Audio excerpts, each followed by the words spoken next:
we got Taylor from Apex. Just curious, what are y'all's New Year's resolutions? Yes, well, I've got them. Go ahead. Yeah, so I think that, so for me, I kind of had a strange fall time period. Really over the last year has been kind of different. And so I had to take a bunch of steroids because of a medical condition, it's a prednisone. And it really kind of messed me up, and I gained some weight. And I'm off all of that stuff now, but the lingering effect of that is still there. So I've made exercise a bigger priority, and I've been consistently doing it in November and December. And then the more I've been doing this a long time, and this sort of practice a long time, and I am just more and more convinced as time goes on, and the more medical literature is published about this subject, that saturated fat from animals, naturally occurring saturated fat from animals, is actually a really, really healthy thing for most human beings.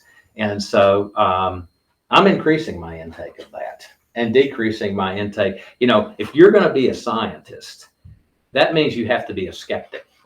Okay. And so being a skeptic means you question everything. And when you look at where dietary recommendations come from, all right, they don't come from these randomized controlled trials I was talking about. They come from pontificating fools, okay, at universities with many, many initials after their last name, whose justification is, I know more than you, so you should, while they're on the payroll of grain farmers and stuff like that, right? Okay. I'm being a little facetious here, but you get the idea. He's not wrong. You need to question these things, okay? And even the idea that you question the health of things like vegetables, okay? I mean, there are colleagues of mine who make very good points that not all vegetables are suited for human beings, and we eat a lot of things that maybe we shouldn't be eating, okay?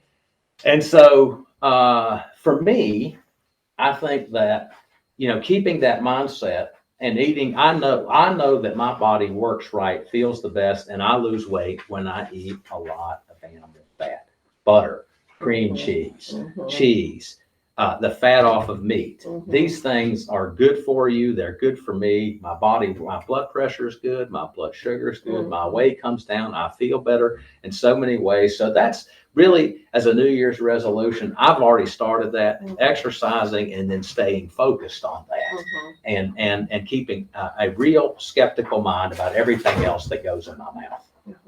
I like that. Yeah. The evidence is really mounting for full-fat dairy products. That's right.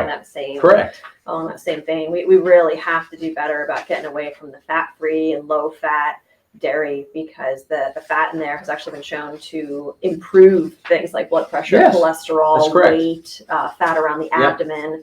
So that's something we definitely will be counseling our patients on and have been. As far as mine, I don't do New Year's. I don't want to be a party people. I don't do resolutions. I really just try to always have. Does Michelle look like she needs a resolution in regards to her weight? We could all have resolutions when it comes to attitude and mood, all that, all good stuff, and sleep. But I really do try to make it a priority all year to take care of myself and take care of the people I care about. I'm still a fan of resolutions, though, and I help my patients. I will be this week for sure, helping my patients as I have for the past 9 years, and help them come up with resolutions and stick to the resolutions, because I do think it is a wonderful, wonderful thing.